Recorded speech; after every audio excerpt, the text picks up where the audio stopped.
Welcome to Conscious Movie Reviews. I'm your host, Joy Davis, and here to review the musical biopic Rocketman.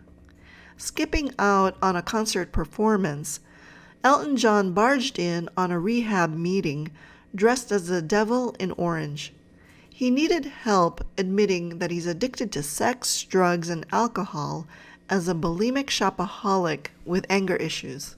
Wearing flamboyant costumes symbolized Elton's mask of shame that hid a more sensitive nature. By dressing as the devil, it was an outward show of confronting his inner demons that are the hard emotions he had demonized. This time, Elton felt ready to bare himself in an emotionally transparent and vulnerable way for true healing. Born in northwest London as Reginald Kenneth Dwight, he lived with a hypercritical and emotionally cold mum named Sheila. Reggie's absentee father, Stanley, would only be around occasionally. It was the nasty fights between his parents and their disinterest in his musical ability to play the piano by ear that pained him. Sheila's affair with another man was the breaking point for Stanley to walk out on them. Raised around chaos, he felt ongoing shame, a pillar of loneliness. Self-help author and spiritual teacher Teal Swan explains that when you feel shame, you feel like something about you is so bad and so wrong that it's inconceivable that someone or something could be attached to and connected to you. But because you don't believe you are worthy of connection, it always feels like abandonment is right around the corner. Singing I Want Love provided the musical backdrop for how he felt that kept him addicted to love for many years. Your emotional age as an adult can be the same age as when you experience trauma growing up and stay stuck there. At times, Elton acted out of neediness in a childish way because he saw himself as a small, vulnerable child. Following up on a tip by a Black American singer on what he must do to be famous, Reginald took on the stage name of Elton John, then signed with DJM Records for a 3-album-a-year deal. Music executive Ray Williams paired him up with songwriter Bernie Taupin to create a perfect match. Bernie was tone deaf, and Elton wasn't good at writing lyrics. As friends, they were often in sync with each other. This is the hallmark trait of soul companions, a non-sexual type of soulmate relationship. Matteo Soul of Loner Wolf describes this dynamic as being with someone who's in ego harmony with you that can last a lifetime without friction. Elton admitted in interviews that he never had an argument with Bernie. They've collaborated as friends for over 50 years. Just before Elton was about to perform at the famous Troubadour in Los Angeles, he complained of stage fright from knowing that musical legends are in the audience. He wowed them with Crocodile Rock to magically float with his feet up while playing the piano. This scene shows that whenever Elton is caught up in a song, he's in soul flight to wander free. Serving as the purveyor of Elton's thoughts and feelings, Bernie wove this sensation into the lyrics of Rocketman, Skyline Pigeon, Philadelphia Freedom, and Don't Let the Sun Go Down on Me.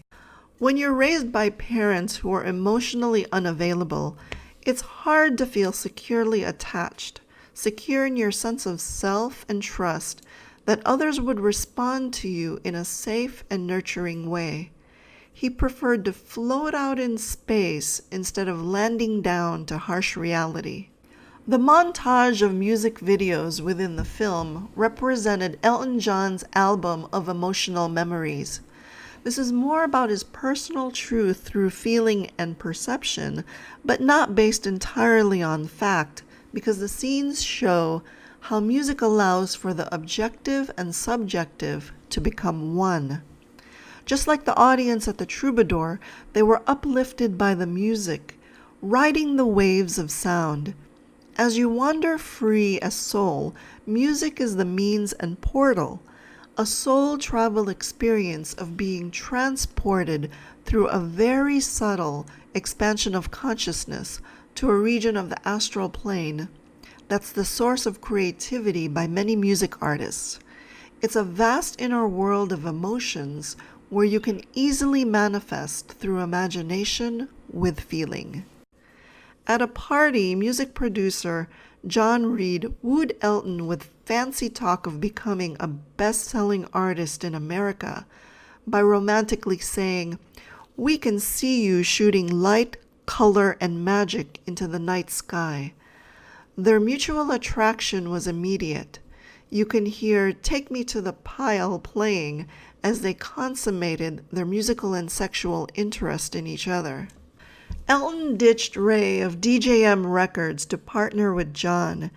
He was advised to come out as gay with his parents so they can help to hide their sexual relationship from the press. It hurt him to see Stanley being happy with two sons that he obviously preferred.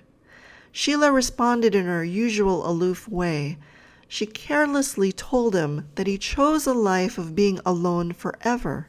He'd never be loved properly. Sheila's harsh rebuke left Elton more desperate for love, seeking it outside of himself by working hard at earning it from the public. It was a wild ride to fame and massive fortune with lots of debauchery that contributed to Elton's crash. Hurt by John's abuses and sexual betrayal, he lapsed further into his addictions to self-medicate and took rock glam to the hilt as a needy show for attention. In an attempt to commit suicide, he took lots of pills with vodka and jumped off the pool plank in front of guests. His boyhood self showed up in the water below to play Rocket Man on a little piano wearing an astronaut suit. Elton John's attempt at suicide was more like a plea for help. What he really wanted to kill was his selfish ego that's caught up in the pain of separation and addiction, because as soul, we're already whole. It's so easy to forget this when life's challenges can leave us fragmented inside. Falling into the pool can relate to how Elton must submerge himself to the feelings world of the subconscious, where his repressed feelings and wounded inner child reside. The lyrics to Rocket Man revealed how Elton's life has been pulled in two directions, like parallel realities. There's the one reality that's full of emotional torture, but in the other life, reality is mundane. When the mundane life starts to feel like a total lie, a cover for the real reality that's painful, getting trapped in this can be lonely, so thoughts of suicide creep in.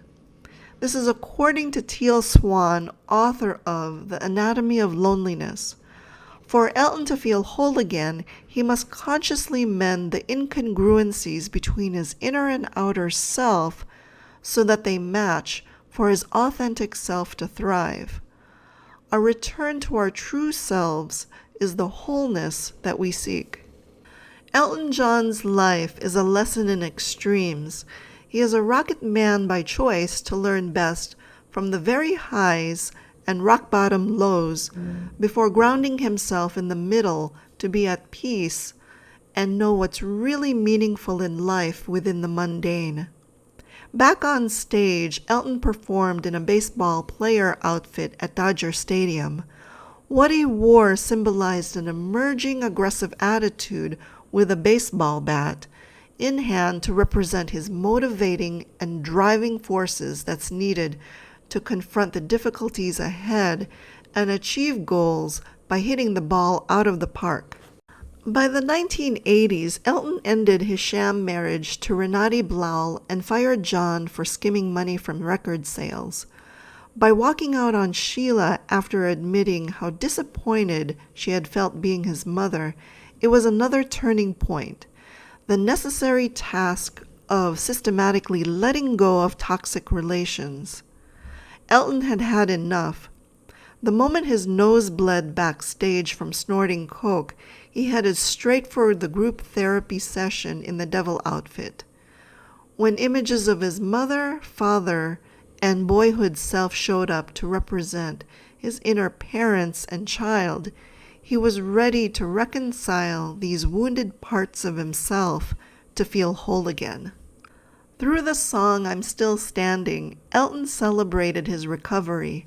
Since 1991, he has remained sober, raised millions of dollars for his AIDS Foundation, and is happily married to David Furnish.